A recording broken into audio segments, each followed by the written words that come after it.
Hello again, Rich Karuba for bowlingball.com. Let's talk today about how to sponsor a bowler.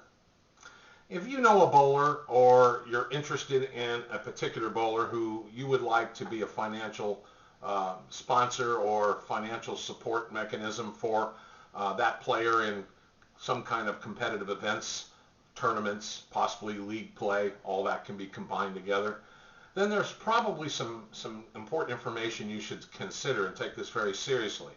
Because being organized and planning for success is an important ingredient in achieving success.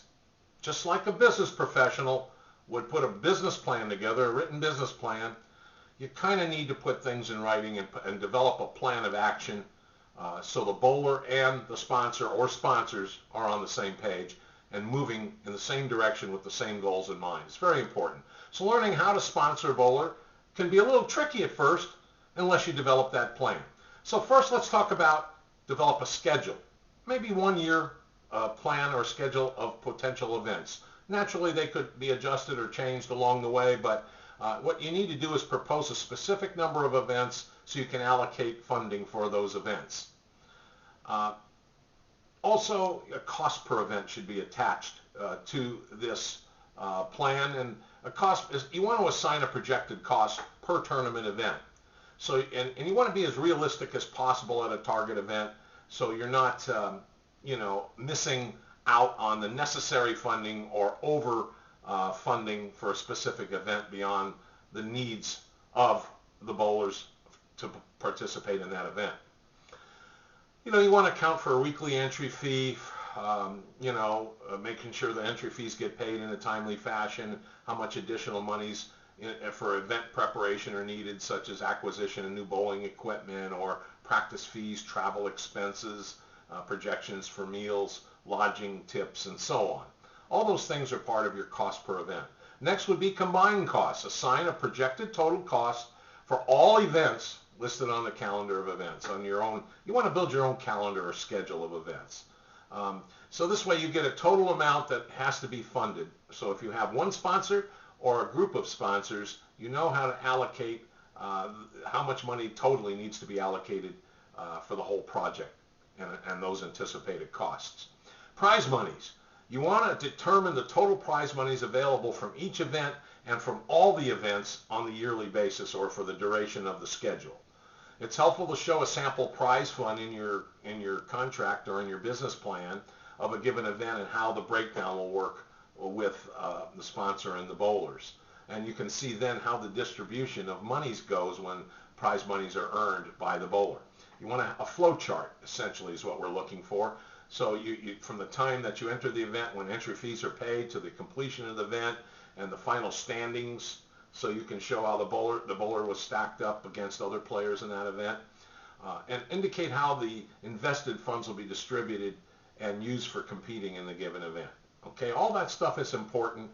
You want to show top prizes, lower prizes in your recap of the event, so the sponsor can see exactly how the bowler stacks up and how much monies are available for you to determine which event to place in the schedule. You want a contract. Develop a written contract between the bowler and sponsor or sponsors. That's simple. So, for example, you want to break down in that contract the flow of monies for the scheduled events on a per event basis. So if a tournament's going to cost $500, for example, and that's how much you need for that particular tournament, and there's 10 tournaments to be bowled, let's use that example in the schedule, then you would need about $5,000. If you need extra monies for other expenses, say another $500 for the overall project for a year, then $5,500 would need to be allocated. These are just examples. So then what you want to do is you want to show how that money gets paid back to the sponsors, and at what point does the bowler begin to receive a percentage, and what percentage specifically would the bowler receive. So there are a lot of little techniques that can be done, but it's very important to itemize in the contract exactly how the distribution of monies is going to be done and how to protect the sponsors and their investment, and so on. Establish in advance a deadline date for the invested funds to be forwarded to the bowler, and then flowing back to the sponsors or the investors. The entire venture should be handled with absolute total transparency for all parties involved.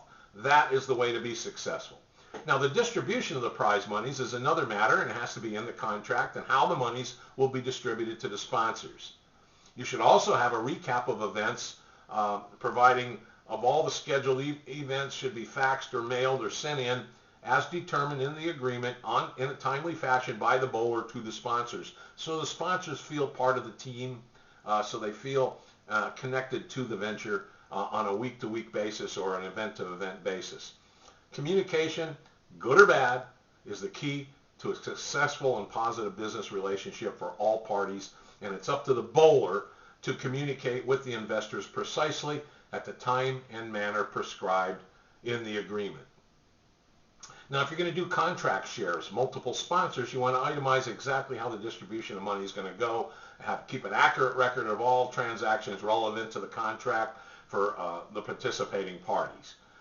You want to identify the term of the agreement and how much monies are going to be returned at what point in time to the sponsors, and what percentage of the total monies going to the sponsors is allocated to each individual sponsor if there are more than one.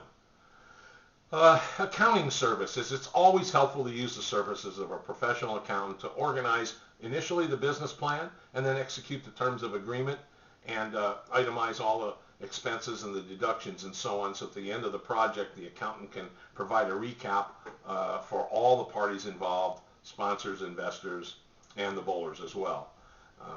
It's always a good idea to do it accurately, keep an accurate record of all monies distributed to sponsors during the term of the agreement, as well as how much money was distributed to the bowler funded for participation in those events.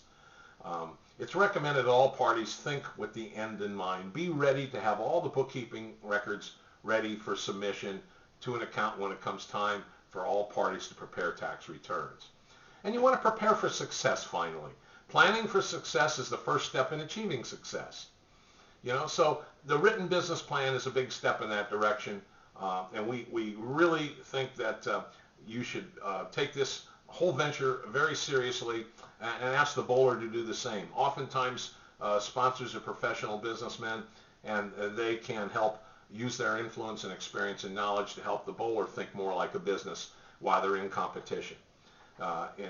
Arrange a brief meeting initially to explain the venture. Appoint an investor to act as a managing partner if there are more than one, and leave the business plan with the shareholders so everybody has an accurate understanding that a specific time and date is necessary to make arrangements and finalize the terms of the agreement and make those announcements accordingly. We hope these tips help, and we hope if you're going to get involved sponsoring a bowler, you follow a simple business plan format. It'll help you be successful. Thank you.